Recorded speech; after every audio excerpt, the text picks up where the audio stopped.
Continuamos entonces con esta segunda parte del teórico correspondiente a la APO2 del sistema nervioso y vamos ahora a referirnos a los procesos inflamatorios del sistema nervioso central. En el caso de la inflamación en el sistema nervioso central, aplican los distintos criterios de clasificación que utilizamos para caracterizar otros procesos inflamatorios, y en este caso en particular toma importancia un criterio que no siempre lo utilizamos, que es la clasificación de la inflamación teniendo en cuenta la localización. Es así entonces que si utilizamos el término encefalitis, estaremos haciendo referencia a la inflamación genérica del encéfalo, pudiendo diferenciar si hablamos de polioencefalitis o leucoencefalitis según el compromiso de sustancia gris o sustancia blanca del encéfalo. Cuando hablemos de mielitis, nos referiremos entonces a la inflamación de la médula espinal y allí también podemos diferenciar si el compromiso o los cambios inflamatorios involucran la sustancia gris o la sustancia blanca y hablaremos de poliomielitis o leucomielitis. Es frecuente que utilicemos el término encefalomielitis, donde con ese término estaremos haciendo referencia a la inflamación o a los cambios inflamatorios que comprometen tanto el encéfalo como la médula. Ependimitis hace referencia a la inflamación del epéndimo, coroiditis a la inflamación de los plexos coroideos y meningitis a la inflamación de las meninges, pudiendo diferenciar en paquimeningitis o leptomeningitis. Otro criterio a utilizar es el criterio del curso, también teniendo en cuenta la vía de llegada de las noxas y los agentes etiológicos. Sobre esa base, las encefalitis y las meningitis o las meningoencefalitis se clasifican de acuerdo al curso en agudo, subagudo y crónico. Las vías de acceso a los órganos del sistema nervioso central, la ruta que pueden seguir los patógenos, pueden ser tanto la vía hematógena, la vía nerviosa, los propios nervios a través del transporte axonal, del flujo axoplásmico, transporte axonal retrógrado. Es frecuente, sobre todo en casos de infecciones virales y en algunas infecciones bacterianas, que los microorganismos utilicen la propia vía del axón y utilicen ese axón para llegar desde la periferia del sistema nervioso hasta el sistema nervioso central. También es importante en algunas ocasiones el acceso al sistema nervioso por extensión local o por contigüidad. Como decíamos recién, cuando hablamos, por ejemplo, de las meningoencefalitis, en general en esos casos suele ser más importante la meningitis y por contigüidad, por extensión local, comprometer ciertas áreas del encéfalo. La implantación directa, es decir, el ingreso de microorganismos a partir de un trauma, también es una vía importante, sobre todo ya veremos en el caso de las encefalitis supurativas. Como agentes causales de esa encefalitis, vamos a considerar los microorganismos de los distintos grupos, tantos virus, bacterias como hongos y parásitos, pueden ser causas de encefalitis. Podemos también utilizar y tener en cuenta, para mejor caracterizar la inflamación en el sistema nervioso central, tener en cuenta la distribución de las lesiones y finalmente caracterizarlas, y este va a ser un criterio importante, caracterizar las lesiones inflamatorias sobre la base de sus particularidades morfológicas, es decir, de acuerdo a la forma anatomopatológica. Según la distribución, las lesiones podrán ser focales o multifocales, una inflamación podrá ser difusa o podrá presentarse con un patrón de distribución localmente extensivo. Y finalmente la clasificación, teniendo en cuenta las características morfológicas de las lesiones inflamatorias, podremos clasificar a las encefalitis y a las meningitis en exudativas y proliferativas.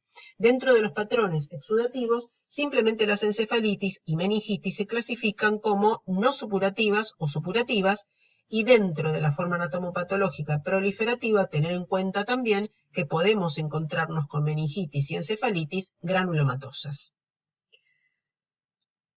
Vamos entonces a dar algunas características de las distintas formas anatomopatológicas de las meningitis y las encefalitis, describir, en la medida que pueden observarse, algunos de los cambios inflamatorios macroscópicos y señalar algunas características microscópicas, y también vamos a nombrar entonces algunos agentes causales de los distintos tipos de meningitis y encefalitis. Comenzamos haciendo referencia a las meningitis y encefalitis no supurativas. En este caso, el mayor grupo de agentes etiológicos que llevan al desarrollo de encefalitis no supurativas son los agentes virales. Prácticamente la mayoría de las meningoencefalitis o de las encefalitis no supurativas son de etiología viral.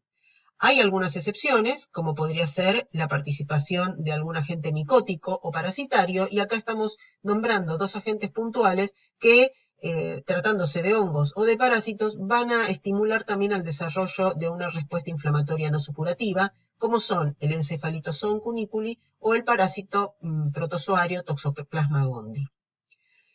¿Cuál es la vía que los virus o eventualmente encefalitozoon o toxoplasma pueden alcanzar al encéfalo? Básicamente son dos las rutas. La vía nerviosa, como decíamos, a través del flujo axoplásmico de transporte axonal retrógrado, y la vía hematógena. Y en realidad son numerosos los virus que pueden ocasionar meningitis y encefalitis no supurativas en nuestras especies domésticas.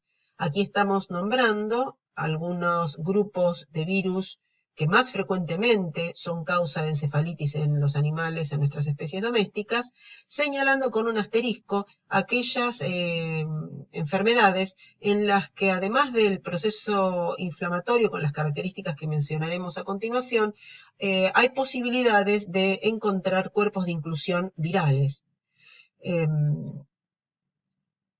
Entre los agentes virales, las familias de virus o los géneros virales que producen meningitis y encefalitis, encontramos algunos virus que son francamente neurotrópicos, es decir, donde tienen una fuerte afinidad para colonizar, multiplicarse y provocar daño por las estructuras nerviosas. También vamos a estar nombrando otros virus que no solo tienen afinidad por el tejido nervioso, sino que provocan lesiones en otros órganos también. Uno de aquellos virus fuertemente neurotrópico es justamente el virus de la rabia, rhabdovirus, y es una de las enfermedades más importantes en cuanto a más neurotrópicas, digamos, que puede afectar a nuestros animales, a nuestras especies domésticas, o a los mamíferos en general, en realidad, y dan cuerpos de inclusión. Otro grupo de virus o otra familia de virus importante que puede dar lugar al desarrollo de encefalitis o meningoencefalitis en las distintas especies domésticas son los herpesvirus. Encontramos en los cerdos la enfermedad de Ollesky por un alfa herpes virus porcino tipo 1. También los herpesvirus tipo 1 en los equinos provocan inflamación del encéfalo y de la médula espinal. Alfa herpesvirus bovino tipo 5 y tipo 1, sobre todo el tipo 5 es fuertemente neurotrópico, y dan ambos tipos, tanto el virus que ocasiona la rinitis infecciosa bovina en menor medida y el alfa herpesvirus bovino tipo 5, que es más fuertemente neurotrópico, pueden ser causa entonces de meningoencefalitis no supurativa. Lo mismo en los caninos y lo mismo en los rumiantes en el contexto de la enfermedad que conocemos con el nombre de fiebre catarral maligna. Allí también puede haber afección en distintos órganos, pero también un compromiso de los órganos del sistema nervioso central. La encefalitis equina, en los equinos, entre asteriscos está, entre paréntesis está marcado el asterisco, porque a veces la presencia, hay posibilidades de que desarrolle cuerpos de inclusión, aunque generalmente no. Dentro de la familia Flaviviridae, los pestivirus, virus causales en el cerdo de la peste porcina clásica, en el bovino de la diarrea viral bovina, pueden dar lugar al desarrollo de encefalitis no supurativas.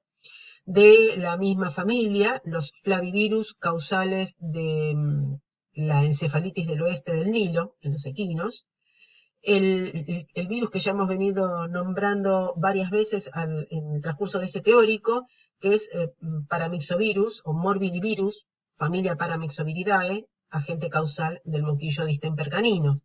Lo mismo de la familia Adenoviridae, mastodenovirus, agente causal de la hepatitis infecciosa canina. Y el coronavirus, tanto en la especie porcina como en los felinos, agente causal de la encefalomielitis hemaglutinante porcina y en los felinos de la peritonitis infecciosa felina. Estos son solo algunos ejemplos, entre otros tantos virus, pero ejemplos importantes de enfermedades que ocurren y que están presentes también en nuestro país, virus con capacidad de generar inflamación, de alcanzar el sistema nervioso central y generar inflamación de las estructuras del encéfalo.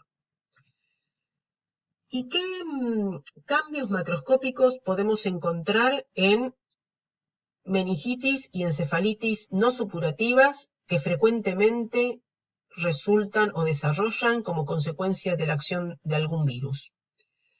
Lo más frecuente es que prácticamente no encontremos lesiones en la inspección macroscópica. En caso de la realización de una necropsia de un cadáver fresco, podríamos notar un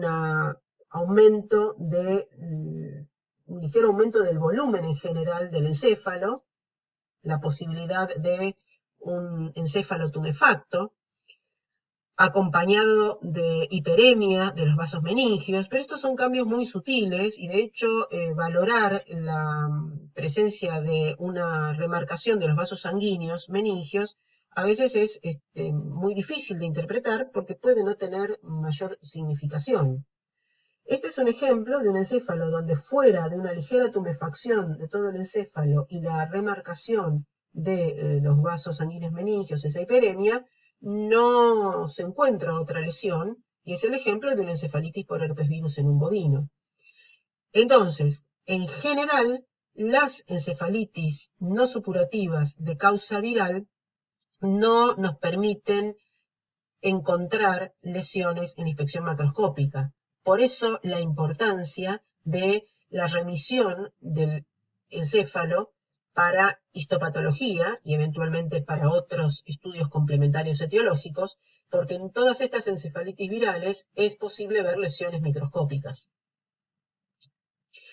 Uno de los virus francamente neurotrópicos en nuestras especies domésticas es el virus de la rabia. Decíamos que es uno de los virus más neurotrópicos de todos los virus existentes que afectan a las distintas especies mamíferas.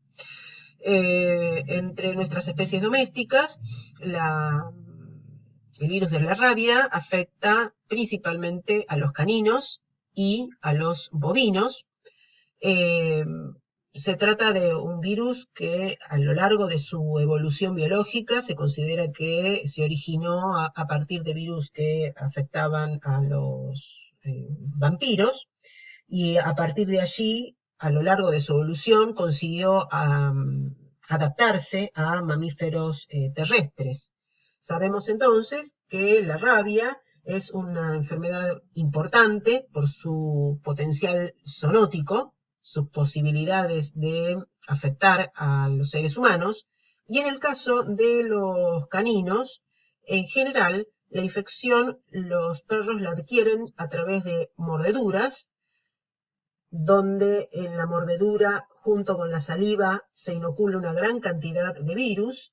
Estos virus ingresan y se multiplican en el sitio de inoculación, es decir, se multiplican dentro de la fibra muscular, de los miocitos del músculo esquelético, y una vez ocurrida esta multiplicación, estos virus se unen a los receptores nicotínicos de acetilcolina en la unión neuromuscular y así es como ingresan en las terminaciones de nervios periféricos, siguiendo la vía del nervio periférico en forma ascendente, y este es el camino que eligen entonces a través del flujo axoplásmico retrógrado para llegar hasta el sistema nervioso central. primero ascienden por ese nervio periférico hasta alcanzar el ganglio de la raíz dorsal y allí ingresan a la médula espinal, y una vez en la médula espinal continúan el camino ascendente hasta alcanzar primero hasta llegar, digamos, al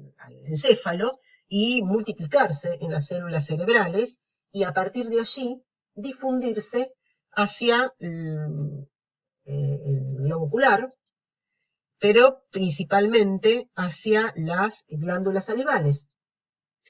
De allí es que entonces la saliva va a excretar gran cantidad de partículas virales.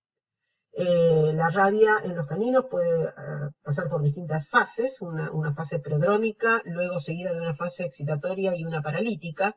Es una enfermedad de atención en salud pública por su potencial zoonótico. Aquí la estamos brevemente haciendo una muy breve referencia para tomarlo como un modelo también de descripción del tipo de lesiones que desarrollan con esta infección viral y con la mayoría de las infecciones virales que dan lugar a las encefalitis y meningitis no supurativas. En el caso del bovino, la rabia en nuestro país también es importante. Generalmente el bovino es afectado por la mordedura de este vampiro, Desmodus rotundus. El mapa está mostrando cómo este vampiro ha ido extendiéndose. Antes era solo el hábitat de este vampiro eran solo las provincias del norte y del noreste de nuestro país, y con el paso del tiempo el vampiro ha ido ampliando sus áreas, su hábitat, hasta alcanzar el centro del país. Por lo tanto, la posibilidad de la ocurrencia de rabia en los bovinos, que hasta hace varios años atrás quedaba solo limitada a las provincias del norte, bueno, hasta ha habido casos en la provincia de Córdoba asociada al hábitat del vampiro que transmite el virus de la rabia en los bovinos. En los bovinos puede tener, tradicionalmente se hablaba de una rabia pareciante, pero también puede desarrollar el cuadro de rabia con una fase excitatoria. En el caso de la rabia, como en el de otras encefalitis y meningitis no supurativas, una de las características, desarrollan todas las lesiones que son propias a las encefalitis y meningitis no supurativas. En este caso, además, afecta también el ganglio nervioso, ganglioneuritis, y además, bueno, genera inflamación también en las glándulas salivales. Y no solo afecta el encéfalo, sino que también hay un compromiso inflamatorio de la médula espinal. Por eso es que se habla de encefalomielitis no supurativa con ganglioneuritis y adenitis parótida. La imagen está mostrando un cambio que es común a las distintas encefalitis no supurativas, la mayoría de ellas decíamos de origen viral, que es la presencia de manguitos perivasculares, es decir, el acúmulo de células inflamatorias mononucleares, linfocitos principalmente, en el espacio de Virchow-Robbins. Entonces, en muchas de las infecciones virales, el manguito perivascular es a expensas de células mononucleares, principalmente linfocitos y células plasmáticas, y es muy característico y es muy útil la identificación de manguitos perivasculares para, por las características del tipo celular presente, empezar a pensar en qué tipo de agente puede ser el que esté afectando. Entre otros de los cambios, también hay cambios en las células de la glía, en general en todas las encefalitis no supurativas, y estas son todas fotos de ejemplo de un caso de rabia bovina. Decíamos que el incremento en las células de la glía y sobre todo la tumefacción y el aumento de células microgliales que desarrollan muchas veces en forma de nódulos, acúmulos nodulares, nódulos microgliales, es lo que está observándose en esta foto. Algunos vasos sanguíneos con algunas escasas células, en este caso, en esta área, formando parte del manguito perivascular, algunas neuronas, y aquí lo que destaca son los nódulos microgliales, en el caso de la rabia, llamados nódulos de Babés. Aquí estamos en el cerebelo. Habíamos nombrado que el virus de la rabia es uno de los virus que desarrollan cuerpos de inclusión. Los cuerpos de inclusión se denominan corpúsculos de Negri, En el caso de los caninos, la zona donde suele ser más fácil identificar la región anatómica del encéfalo, donde suele ser más fácil identificar estos cuerpos de inclusión, es en la región del hipocampo, mientras que en las neuronas del hipocampo, mientras que en el caso de los rumiantes, en la región donde es más fácil identificar cuerpos de inclusión intracitoplasmáticos neuronales es en el cerebelo, en las neuronas de Purkinje, y es lo que está señalando esta imagen, las células de Purkinje. Más detalles de células de Purkinje con cada una con presencia de cuerpos de inclusión acidófilo intracitoplasmático. Y en general, entonces decíamos que en estas meningitis y encefalitis no supurativas hay lesiones que son microscópicas, que son comunes, donde vamos a describir necrosis neuronal, donde vamos a describir aumento de la presencia de las células de la glía, desarrollo de manguitos perivasculares, y en algunas ocasiones podemos encontrar el agente causal de la inflamación directamente, o sus señales, como pueden ser los cuerpos de inclusión en los casos de los virus. Aquí son tres ejemplos de enfermedad. Nuevamente, la infección por herpes virus en el bovino, mostrando un cuerpo de inclusión intranuclear.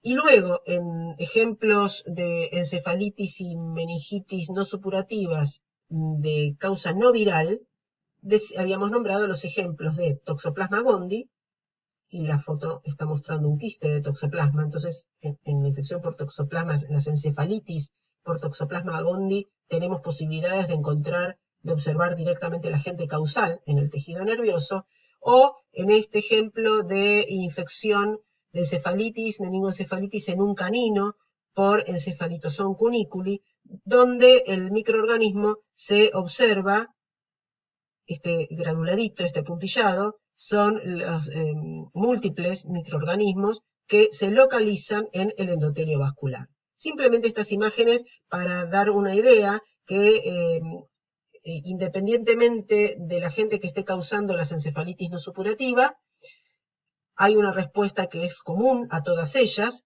su patrón de inflamación no supurativo, que en algunos casos hay posibilidades de encontrar al agente causal de la enfermedad o de la inflamación en el mismo tejido, o las señales de la presencia de esos virus, de ese agente, como puede ser en algunos virus la presencia o el desarrollo de cuerpos de inclusión.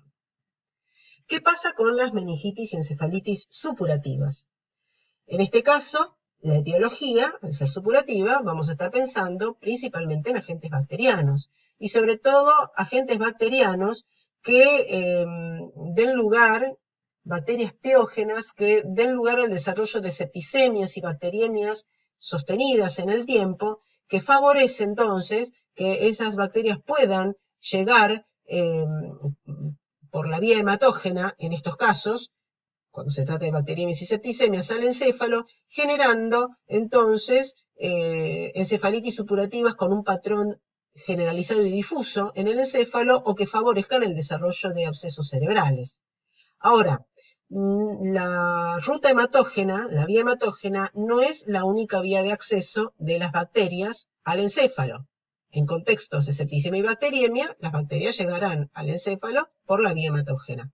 Pero también hay ejemplos, y esto es interesante, de algunos ejemplos de bacterias, y más concretamente pensando en una infección bacteriana bastante frecuente en los rumiantes, ovinos y bovinos, la infección por Listeria monocytogenes, en la que se trata de una bacteria que va a ingresar a través de heridas en la cavidad oral y va a tomar los nervios y va a seguir la vía nerviosa, va a tomar ese nervio para ascender hasta el sistema nervioso central, al igual que lo que ocurre con los virus. En el caso además de las encefalitis supurativas, es también frecuente que encontremos abscesos encefálicos producto de la extensión directa, por ejemplo, a partir de la inflamación de los senos nasales, a partir de una sinusitis muy extensa, grave, que termine horadando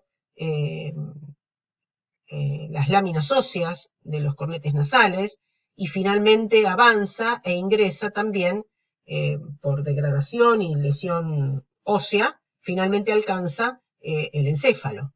Por extensión, entonces, el foco purulento inicial fue una sinusitis, o pudo haber sido una otitis media, y de ahí dar lugar a una meningitis. O puede haber habido una osteomielitis a nivel mandibular, por ejemplo, y a partir de la extensión de esos focos primarios de inflamación purulenta, alcanzar el encéfalo también. Y la implantación directa hace referencia a la llegada de bacterias piógenas a partir de un trauma.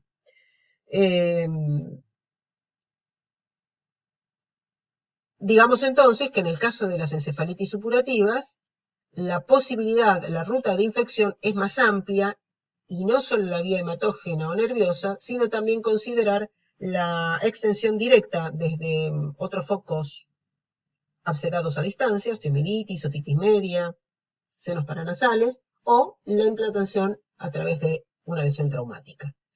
En este caso, entonces, en las meningitis y encefalitis supurativa, las lesiones pueden tener una distribución focal o multifocal, cuando ese foco purulento, cuando el exudado purulento o la respuesta inflamatoria supurativa desarrolla con un carácter más circunscripto y da lugar a la formación de abscesos. Entonces ahí hablamos que las lesiones son focales o multifocales, o si en general cuando suceden estas encefalitis supurativas como resultado de la llegada de bacterias piógenas por la vía hematógena, suelen desarrollar en un tipo de lesión más bien difuso. Y bacterias con posibilidades de dar lugar al desarrollo de meningitis y encefalitis supurativa son numerosas. Si nos ponemos a ver en las bacterias que estamos nombrando acá por especie, muchas ya las hemos nombrado en otros procesos inflamatorios purulentos en otros órganos y se repiten. Si hacemos referencia a estreptococos y estafilococos en general, los van a poder ser causa de encefalitis y meningitis supurativa. O si pensamos en los bovinos, ovinos y porcinos, Treperella piógenes y Fusobacterium necrophorum, que ya los hemos nombrado en otros procesos inflamatorios supurativos cuando hemos descrito lesiones inflamatorias en otros órganos. Ahora, podemos pensar en algunas bacterias más importantes por su ocurrencia, por el tipo de lesiones que producen, como agentes causales de meningitis y encefalitis supurativa, y en el caso de los bovinos podríamos destacar la infección por Histophilus omni, la infección por Listeria monocytogenes. Tener presente que en realidad en terneros y corderos, en rumiantes jóvenes, es más frecuente la meningitis que las encefalitis supurativas, y en ese caso, en las meningitis supurativas, intervienen otras bacterias en los animales jóvenes, Escherichia coli, Pasteurella hemolítica, Pasteurella multocida, estreptococos en general. En los ovinos podemos destacar otro tipo de Haemophilus, Haemophilus agni. En los porcinos, la posibilidad de encefalitis por erisipela, o en la erisipela, por Erysipelotrix russopatiae, o por la Glycerella parasuis, antes llamada Haemophilus parasuis. Y en distintos, en los porcinos como en los bovinos, es bastante frecuente la ocurrencia de meningoencefalitis y meningitis supurativa por Streptococcus suis, por Glycerella parasuis, en la salmonelosis septicémica, por Salmonella cholerae suis. En los equinos, Actinobacillus seculi lo hemos nombrado, como parte de procesos septicémicos en animales muy jóvenes, en potrillos. En los caninos, en general, hablamos de Streptococcus, Staphylococcus spp y Escherichia coli. Entonces, todas estas bacterias que estamos nombrando muchas veces son ejemplo de el desarrollo de cuadros inflamatorios supurativos en otros órganos, porque justamente son bacterias, muchas de ellas que pueden llegar por la vía hematógena como parte de una bacteriemia o septicemia. Y otras pueden acceder por un trauma directo y acceder directamente al tejido nervioso, dando lugar al desarrollo de abscesos.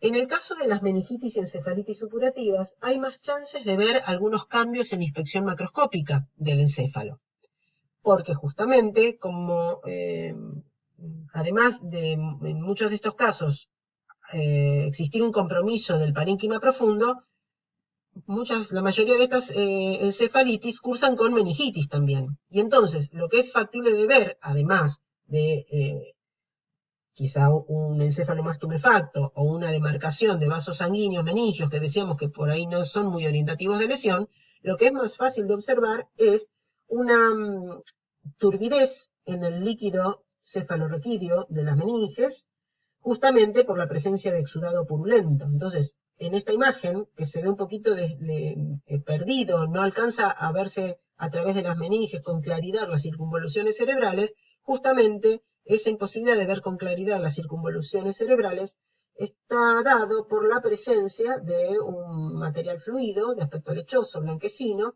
que representa el exudado purulento en el líquido cefalorraquídeo.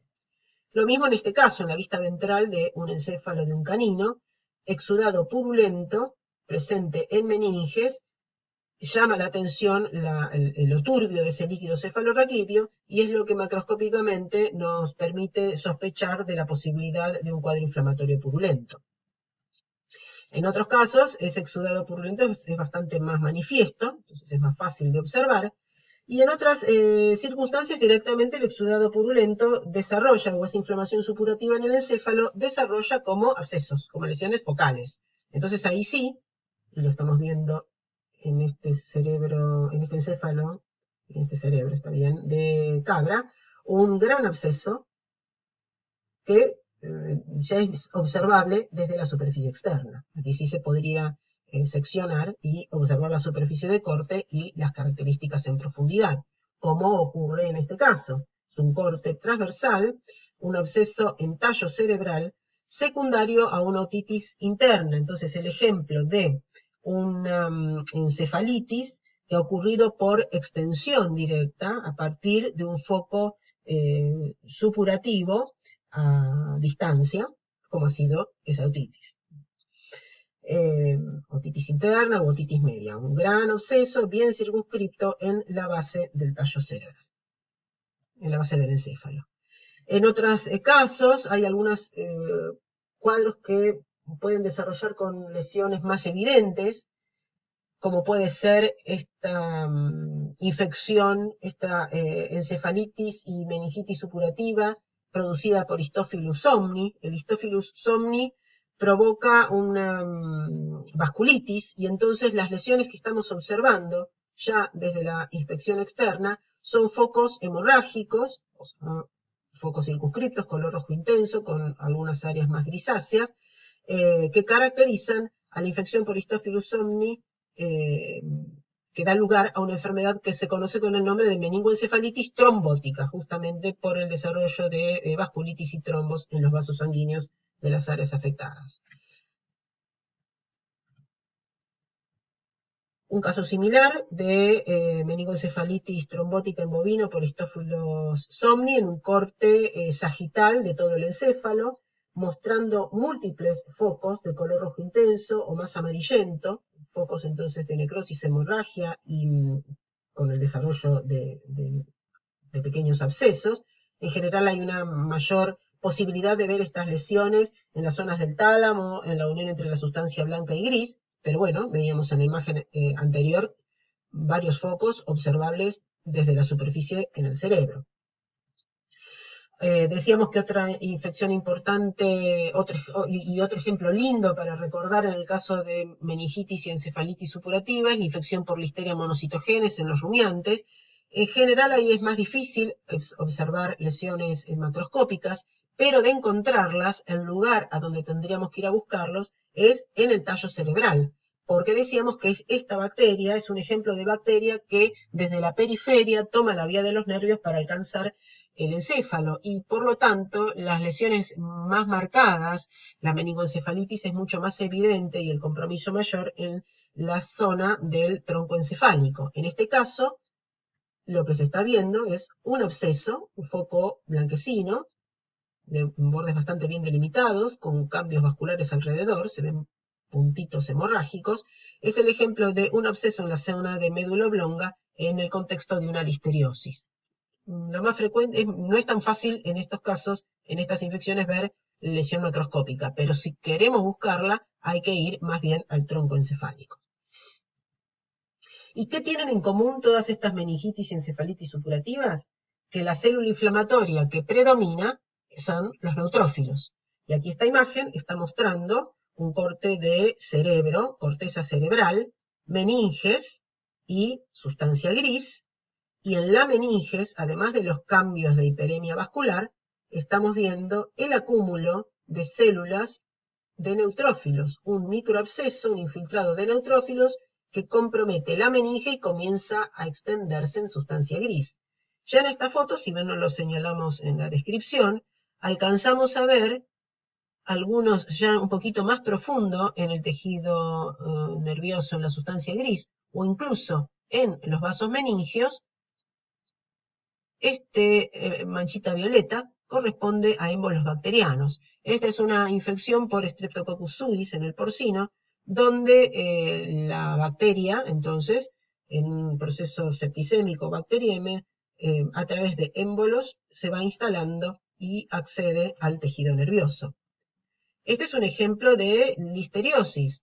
El aspecto de este tejido nervioso y el tamaño de la neurona que estamos observando nos ubica, aún sin saber, que probablemente estemos en una zona de tronco encefálico, donde se mezclan sustancia gris y sustancia blanca.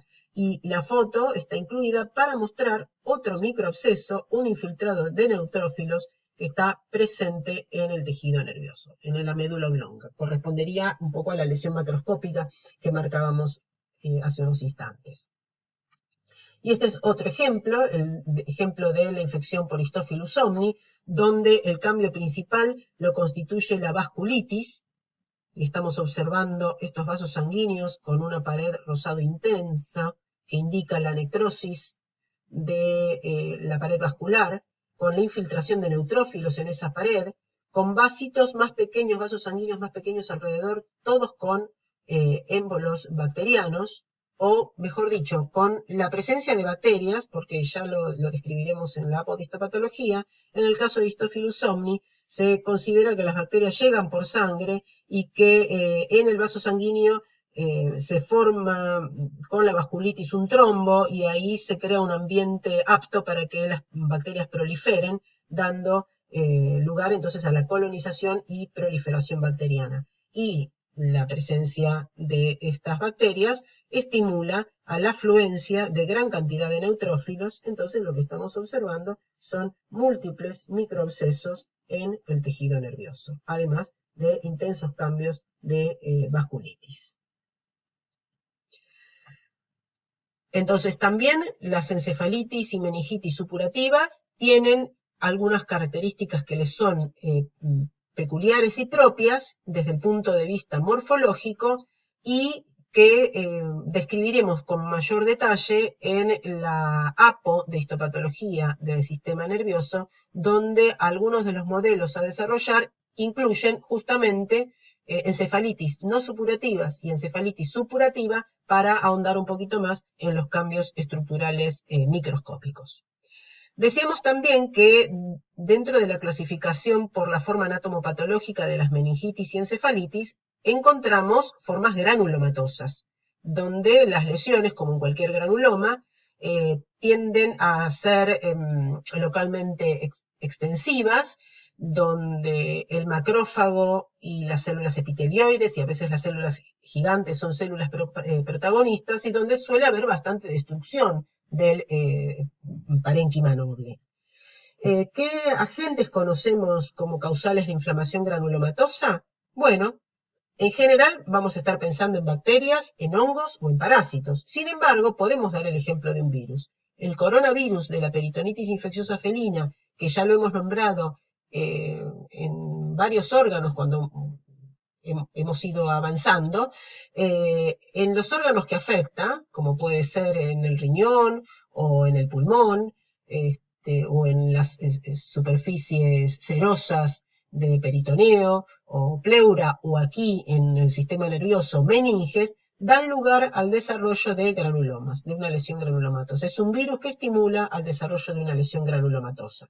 Entonces es un lindo ejemplo de virus para ejemplificar meningitis granulomatosa o meningoencefalitis granulomatosa. Bacterias, por supuesto, Mycobacterium bovis, hace referencia a la tuberculosis, pero también alguna otra bacteria como puede ser nocardia. Y en los hongos, Cryptococcus neoformans lo hemos nombrado con cierta frecuencia porque afecta es una micosis que afecta a caninos y a felinos, y la posibilidad de encontrar Blastomyces dermatitidis. Es más frecuente en nuestro medio la infección por Cryptococcus neoformans. Dentro de los parásitos que dan lugar al desarrollo de lesiones granulomatosas, Sarcocystis neurona y Neospora caninum. Hay más ejemplos, pero estos por ahí son los ejemplos más frecuentes o más interesantes para presentar. Más frecuentes quizá.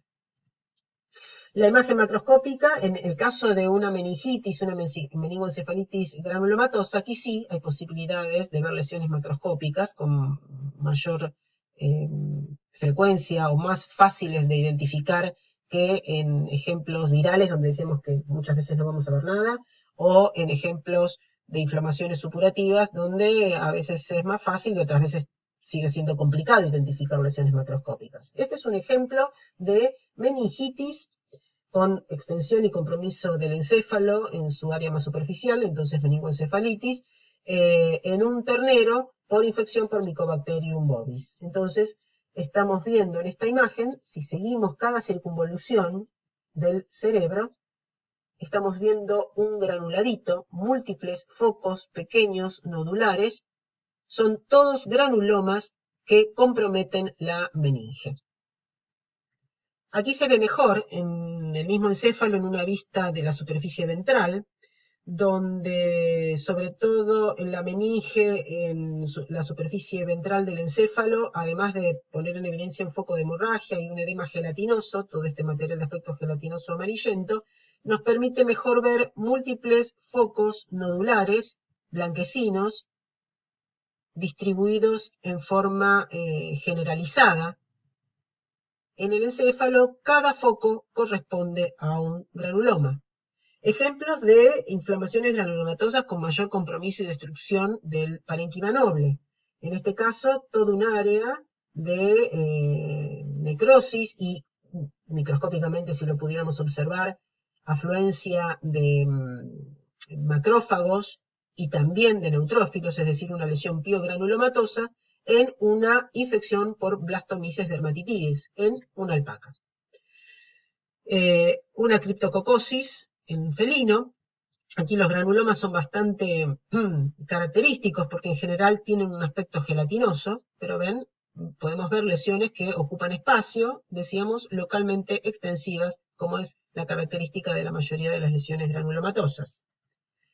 La infección por Sarcocystis neurona es importante a tener en cuenta en los equinos. Acá está señalando un foco a nivel medular de necrosis y hemorragia, pero en realidad lo más frecuente es que en la infección por Sarcocystis neurona macroscópicamente no encontremos lesiones y además, con lo cual entonces es importante el muestreo para estudios complementarios, histopatología y estudios parasitológicos para detección o identificación molecular de Sarcocystis neurona, y aquí es importante, frente a la sospecha de esta enfermedad en el equino, no solo causa meningitis y encefalitis granulomatosa, sino también inflamación en la médula espinal, mielitis, encefalomielitis, con lo cual es importante, si la sospecha es digamos, bastante definida, la extracción no solo del encéfalo, sino de toda la médula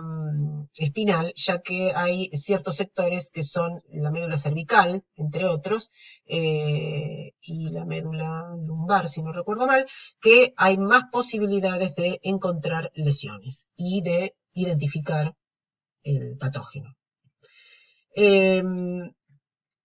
Una observación de una meningitis con causada por el coronavirus de la peritonitis infecciosa felina. Cada uno de estos múltiples nodulitos blanquecinos presentes en meninge son focos granulomatosos que tienen desarrollo a raíz de la infección de este virus. En general decíamos, como en cualquier granuloma en otro órgano o tejido, lo característico y lo que hace a la definición del granuloma es la presencia del macrófago y células epitelioides, y según el tipo de agente, células gigantes, y según el tipo de agente, la afluencia de linfocitos y células plasmáticas. En este caso, si bien no se distingue dónde estamos, les comento que esta es una microfotografía del caso de la meningitis tuberculosa del ternero. Y estamos en una zona de la meninge donde básicamente encontramos los mismos componentes que cualquier granuloma tuberculoso en otra localización. Un foco amplio de necrosis y abundante presencia de células gigantes tipo Langhans y macrófagos y células epitelioides. Dejamos entonces los procesos inflamatorios de meninges y encéfalo, que retomaremos en la apodistopatología, trabajando con algunos modelos de enfermedad. Y pasamos entonces ahora a una referencia un poco más rápida y breve, pero para que nos llevemos como idea algunos conceptos básicos, que hacen a los cambios que provocan en el tejido nervioso los compuestos tóxicos que tienen afinidad por ese tejido nervioso. Vamos a hablar de las neurotoxicosis y los cambios degenerativos a los que conlleva la acción de un tóxico en el tejido nervioso. Son múltiples las posibilidades de daño producto de la acción tóxica de distintos tipos de compuestos. Y aquí una primera cuestión a tener en cuenta, porque los cuadros muchas veces son muy complejos y difíciles de diagnosticar, es que es lo siguiente: cuando hablamos de agentes infecciosos, vamos a pensar que los distintos agentes infecciosos van a permitir el desarrollo de cuadros inflamatorios. Meningitis, meningoencefalitis, encefalitis, ependimitis, encefalomielitis. Los grupos de agentes infecciosos, los distintos tipos de agentes infecciosos, van a dar lugar al desarrollo de cuadros inflamatorios. Muchas veces esos cuadros inflamatorios podrán ser muy exuberantes en cuanto a la presencia de células inflamatorias, o no, podrán dar lugar a áreas de necrosis extensa, o no, pero en principio entonces agentes infecciosos dan lugar al desarrollo de inflamación. Ahora, ¿qué sucede con los agentes tóxicos? Con las noxas tóxicas en el sistema nervioso, van a dar lugar a necrosis de las neuronas, a necrosis de las células de la glía, necrosis del tejido nervioso, por lo tanto, a procesos también de malasia, o van a dar lugar, si dañan nervios y axones, a degeneración valeriana.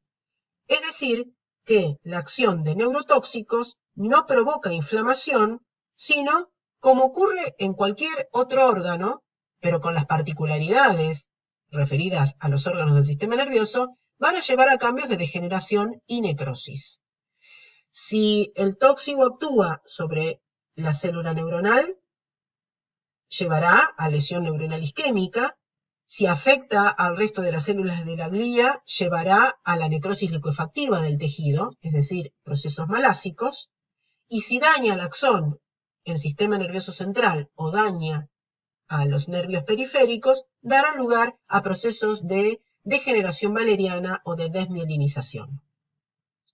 Esto es algo que quería sentar como base y como recordatorio o como concepto principal. Luego voy a nombrar algunos agentes neurotóxicos. Vamos a hacer referencia a algunos que se observan o en nuestra experiencia con mayor frecuencia, y vamos a hacer una puntualización de algunas de las lesiones en forma muy somera, porque la idea ya está.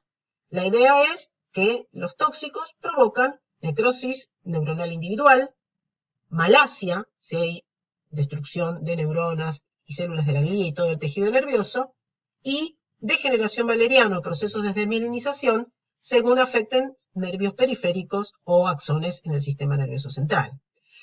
La posibilidad de daño por tóxicos en el sistema nervioso es variada, en cuanto a los posibles agentes causales de daño. Fíjense que acá estamos nombrando unos cuantos compuestos químicos. Los metales pesados, en general, como arsénico, plomo, cadmio, mercurio, manganeso y zinc, todos pueden causar daño neurotóxico. En el caso del mercurio, por ejemplo, provoca la muerte y por lo tanto necrosis de las neuronas de la corteza cerebral y del cerebelo. En el caso del plomo, por ejemplo, es uno de los agentes diferenciales en los procesos malásicos de las especies domésticas, sobre todo pensando en bovinos o en caninos, la posibilidad de la ingestión de plomo accidentalmente por consumir agua acumulada en baterías o en latas de pintura.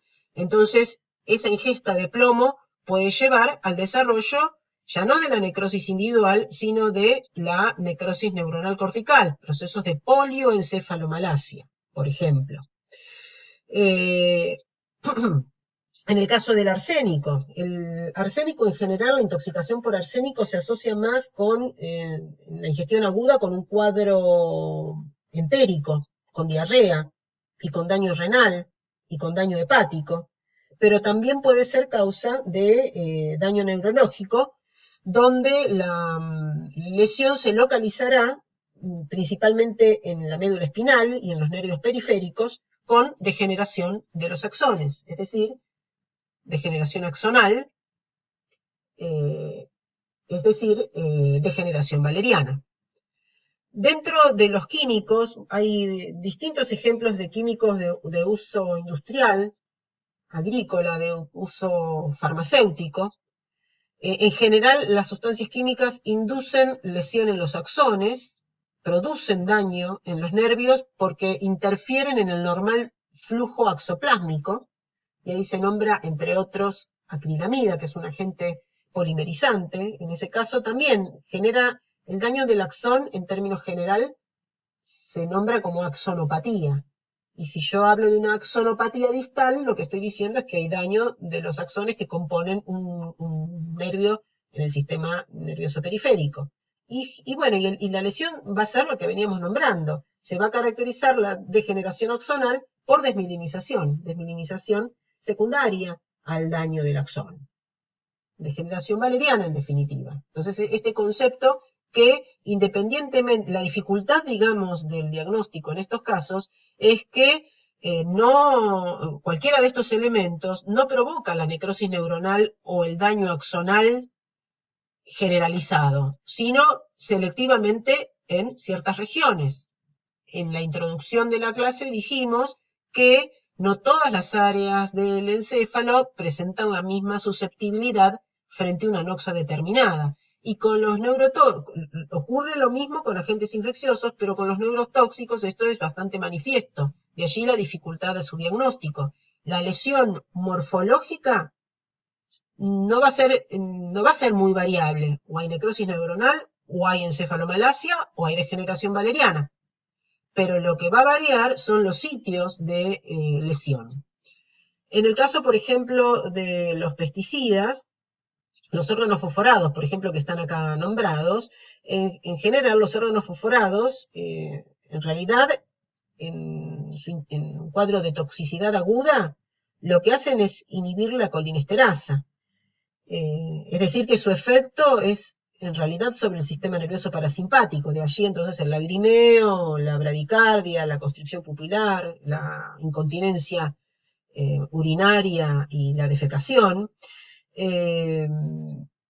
pero en el consumo crónico, y dependiendo también del tipo de órgano fosforado que se trate, en la toxicosis crónica puede haber un efecto retardado, un efecto tardío nervioso, donde esa neuropatía retardada se manifieste con cambios degenerativos a nivel neuronal, como es la cromatolisis, y bueno, si hay cromatolisis central, va a haber lesión axonal.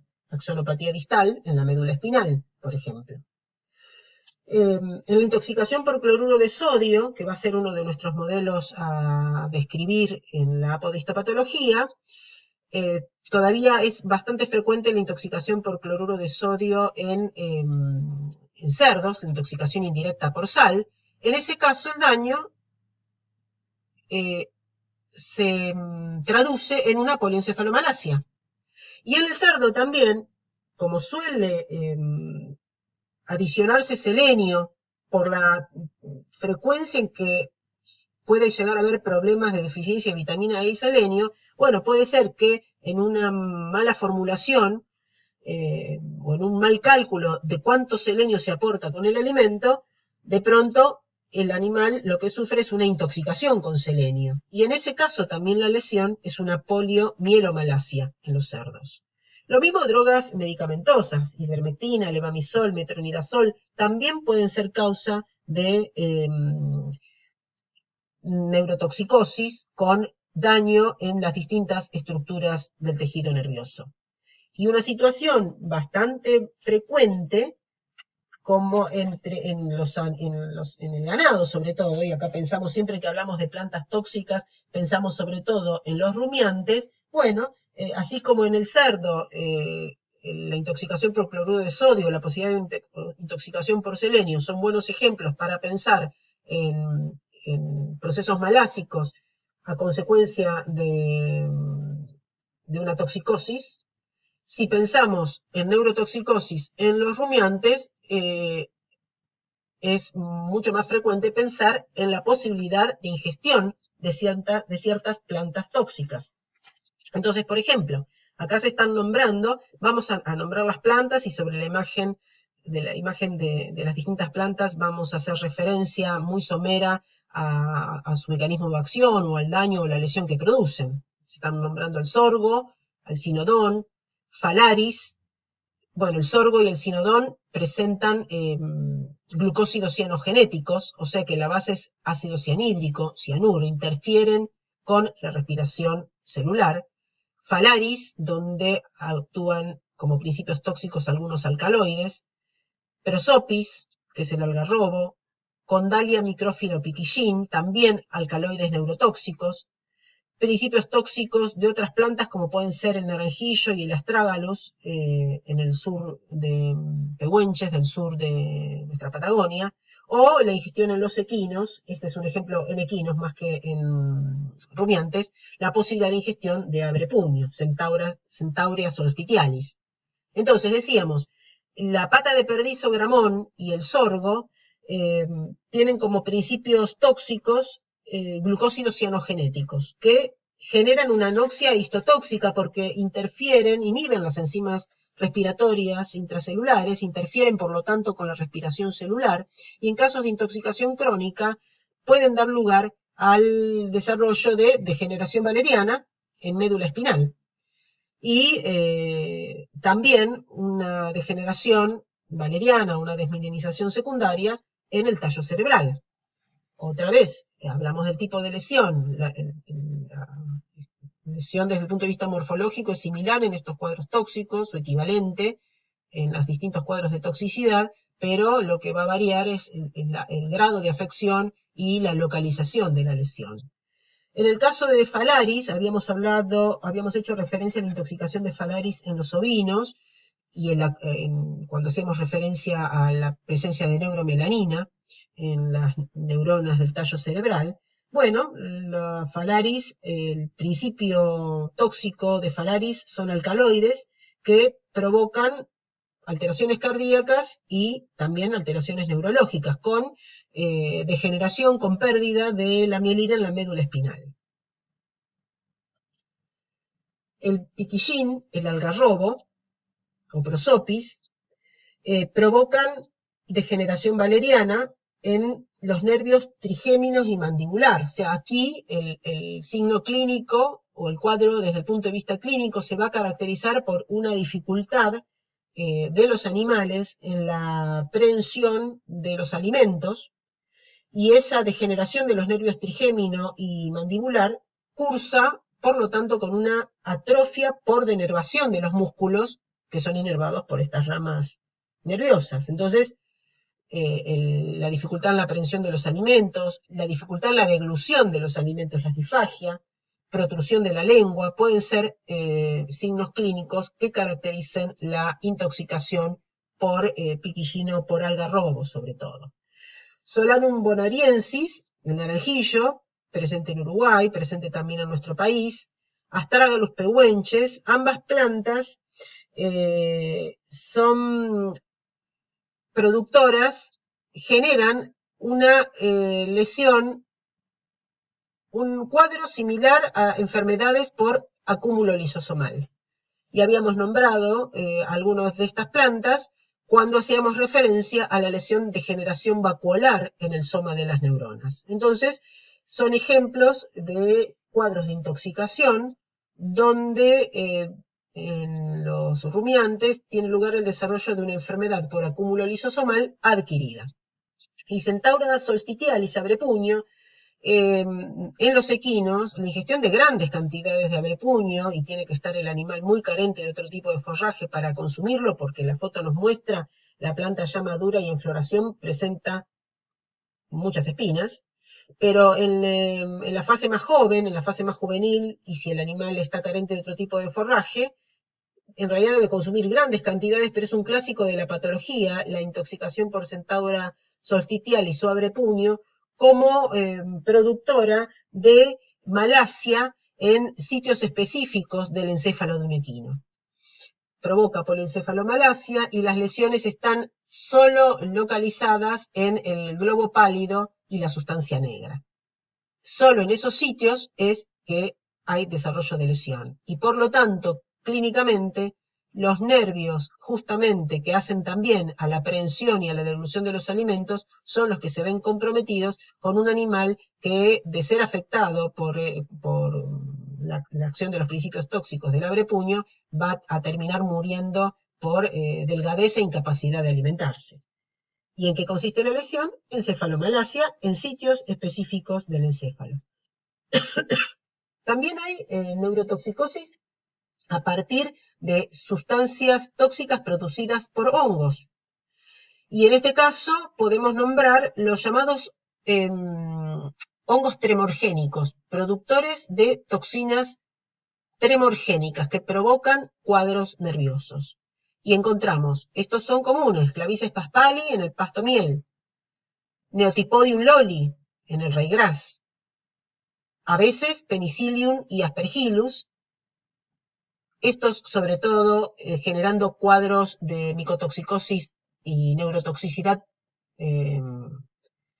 con signos nerviosos en rumiantes, y también en los equinos, y esto también se ve en nuestra región, la ingestión de maíz enmohecido por Fusarium moniliforme o Fusarium verticilioides, lo mismo, hongo productor de una micotoxina llamada fumonicina que provoca leucoencefalomalacia en los equinos. Entonces, aquí nombramos Clavices paspali, Neotipodium loli, Aspergillus y Penicillium, y el nombre de las neurotoxinas, paspalitremos, lolitremos, penitremos.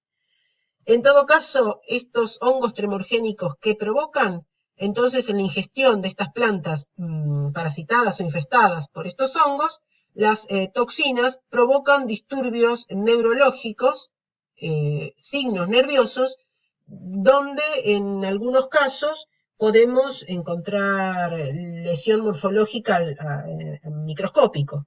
Sería el caso, por ejemplo, en la infestación del raigrás. En ese caso, en el caso de Neotipodium loli, puede ser que microscópicamente encontremos lesiones en los axones en las células de Purkinje del cerebelo. Intoxicación por raigrás que se dice, y en realidad es el hongo el que está parasitando y produce principios tóxicos, micotoxinas. Macroscópicamente en ninguno de estos cuadros vamos a encontrar lesiones a nivel encefálico.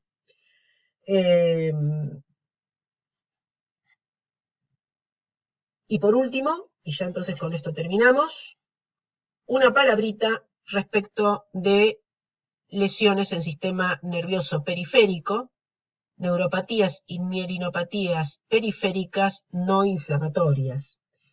Aquí también una cuestión más bien general a tener en cuenta, que es lo siguiente. Muchos de los procesos que afectan el sistema nervioso central afectan el sistema nervioso periférico. Y hemos estado haciendo referencia, al nombrar distintas enfermedades, como en algunas de ellas también había compromiso de los nervios del sistema nervioso periférico.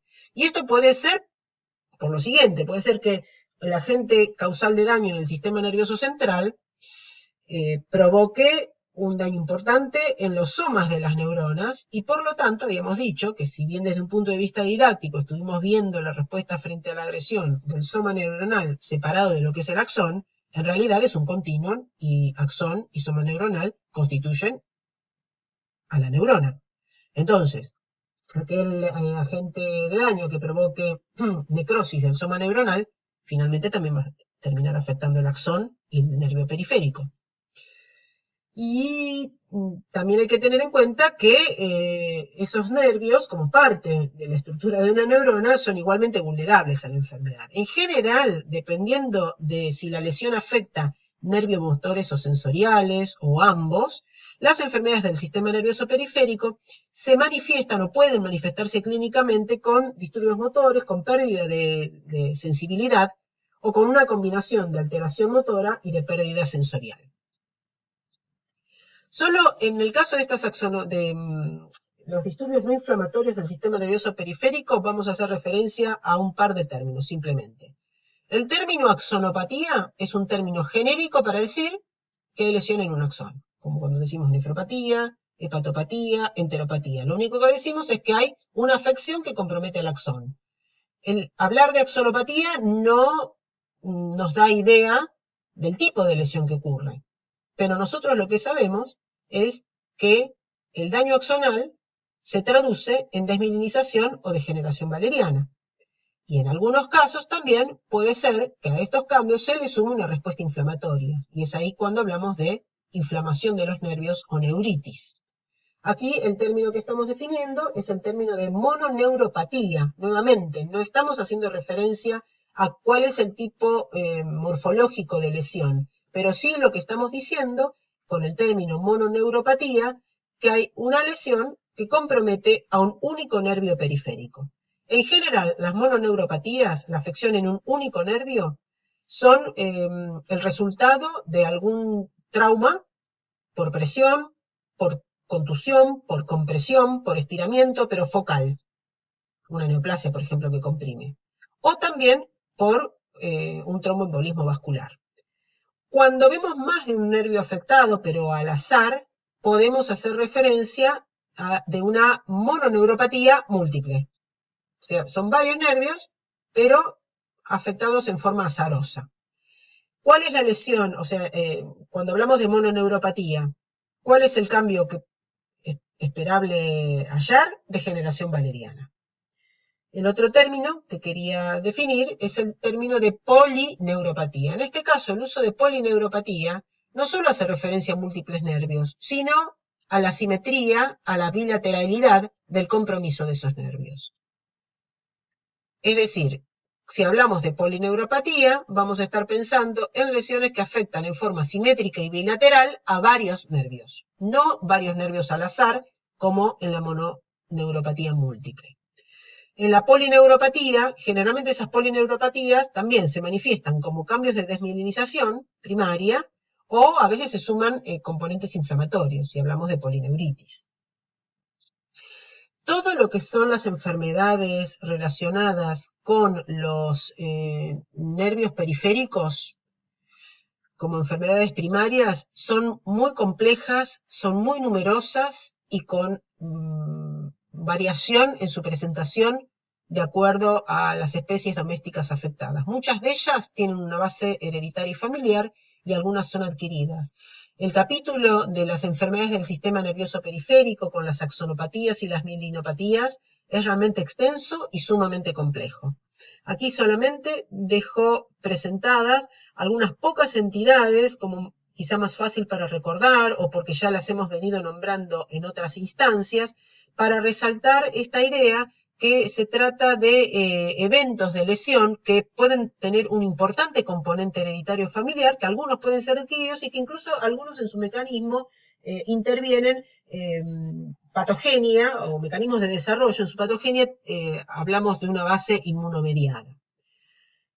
Nomás por citar algunos ejemplos, enfermedades del sistema nervioso periférico de base hereditaria. Por ejemplo, en los caninos, aquí estoy nombrando básicamente solo ejemplos en perros, el síndrome de mutilación acral, una enfermedad que puede afectar a razas específicas, por ejemplo, el pointer inglés o el braco alemán de pelo corto, o sea, hay un componente familiar hereditario, donde en este caso la deficiencia específica eh, se sitúa en las vías nociceptivas, las vías relacionadas con la sensación del dolor, el poder identificar dolor. Entonces, esta deficiencia específica en vías nociceptivas, que tiene una base genética y familiar, lleva a una analgesia y estos animales tienden a mutilarse, a la automutilación sin sentir dolor.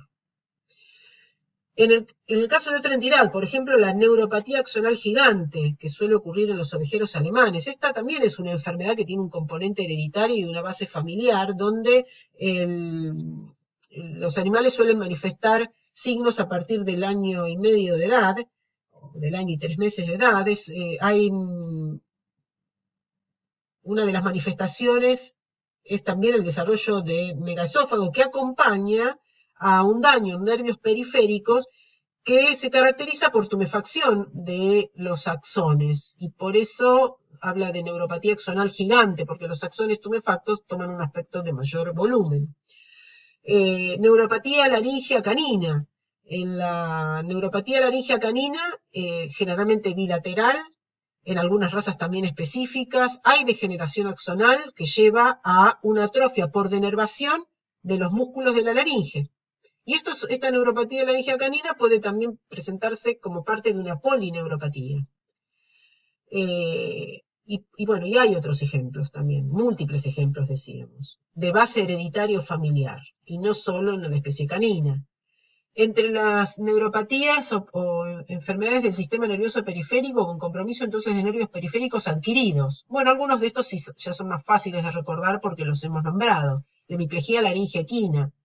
Recordemos entonces esta entidad donde hay una degeneración, que justamente es una degeneración valeriana, una desmielinización del nervio laringe recurrente izquierdo que lleva a una atrofia por denervación de los músculos laringeos del lado izquierdo. O la neuropatía supraescapular equina, que en general se asocia, hay un compromiso y una lesión. ¿En qué consiste la lesión? En degeneración valeriana, en desmielinización del nervio supraescapular. En general se lo asocia con un origen traumático en el sitio de reflexión del nervio alrededor del ala de la escápula y un trauma. En otros casos se considera que por ahí es un atrapamiento del nervio por una banda tendinosa y que no necesariamente tenga que intervenir una noxa traumática, donde entonces ese daño en el nervio supraescapular también va a acompañar a una atrofia muscular. Neuropatías endócrinas, es bien sabido en los seres humanos y también ocurre entonces en los caninos con mayor frecuencia y en el felino también, las neuropatías en el contexto de una diabetes mellitus. Aquí se supone que también hay lesión axonal, lesión de los nervios periféricos, con ciclos donde hay degeneración axonal y regeneración, desmielinización y remielinización. Y se supone que en el contexto de esta diabetes mellitus, el daño en el nervio periférico es la consecuencia de un transporte del flujo exoplásmico dañado por la incapacidad o la disponibilidad reducida que la neurona tiene para hacerse de glucosa. También puede haber daño axonal, no tan clara la explicación de por qué, en contextos de hipotiroidismo. Y si queremos pensar en otra causa o en otro mecanismo por el cual desarrolle una neuropatía en nervios periféricos, podemos pensar en la polirradiculoneuritis idiopática aguda de los caninos. El término polirradiculoneuritis nos está diciendo que hay inflamación en la raíz y en el nervio completo, múltiples, o sea, inflamación bilateral y simétrica de la raíz y el nervio. Polirradiculoneuritis, o a veces también la llaman polirradiculoneuropatía.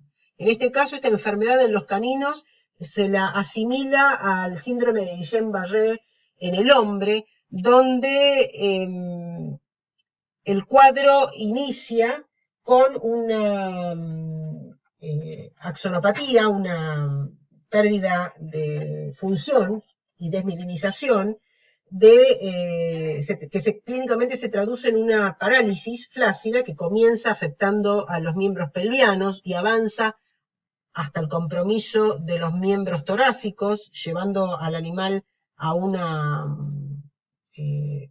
cuadriplejía, que induce a su vez una rápida atrofia muscular. Los animales podrían morir en esta condición si no reciben los cuidados adecuados. Digamos que bajo cuidados adecuados, muy lentamente los animales pueden llegar a recuperarse. Y se supone que en este caso el mecanismo inmunomediado que ocurre es que se forman anticuerpos contra propios componentes de la mielina, anticuerpos antigangliósidos. Se considera que por ahí el disparador al desarrollo de esta enfermedad pueden ser algunos agentes infecciosos. En el caso de los caninos, por ahí se piensa en toxoplasma. Entonces, no son enfermedades frecuentes, salvo aquellas como hemiplegia laringe equina o neuropatía supraescapular equina, o la posibilidad de neuropatía en el contexto de una diabetes mellitus. Muchas de estas enfermedades son realmente enfermedades muy restringidas a raza, a especie y a raza, con patogenias complejas, con dificultades para el diagnóstico y para identificar cuáles son. Entonces exige una muy buena formación neurológica de un clínico. Y aquí los patólogos, en todo caso, el aporte es bastante escaso, porque va a depender mucho de la identificación de ese neurólogo clínico que revise al animal para sugerir una muestra que nos permita identificar la lesión neuronal, la necrosis neuronal, o la cromatolisis neuronal, o la desmielinización, hablando de nervios periféricos, y la degeneración valeriana en las distintas entidades. Y aquí terminamos. Por allí lo que quiero rescatar como a modo de conclusión es que con este teórico largo y extenso se habrán llevado la idea real de que la evaluación tanto macro como microscópica del tejido nervioso ofrece mayores dificultades que las de otros órganos y otros sistemas, y que hay que tener en cuenta que la estricta organización funcional, o sea, la correcta función del tejido nervioso, se correlaciona con la conservación tisular de las regiones específicas. Entonces, finalmente, para el análisis de los procesos neuropatológicos es indispensable el conocimiento de las células y los tejidos y su capacidad de reacción frente a las noxas, que es lo que nos llevó bastante tiempo de desarrollo en toda la primera parte del teórico. ¿Cómo vamos a seguir? Vamos a seguir con la apodistopatología, donde trataremos de puntualizar y centrarnos en la respuesta frente a las noxas de los distintos componentes de los tejidos del órganos del sistema nervioso central, tomando como modelo algunas enfermedades.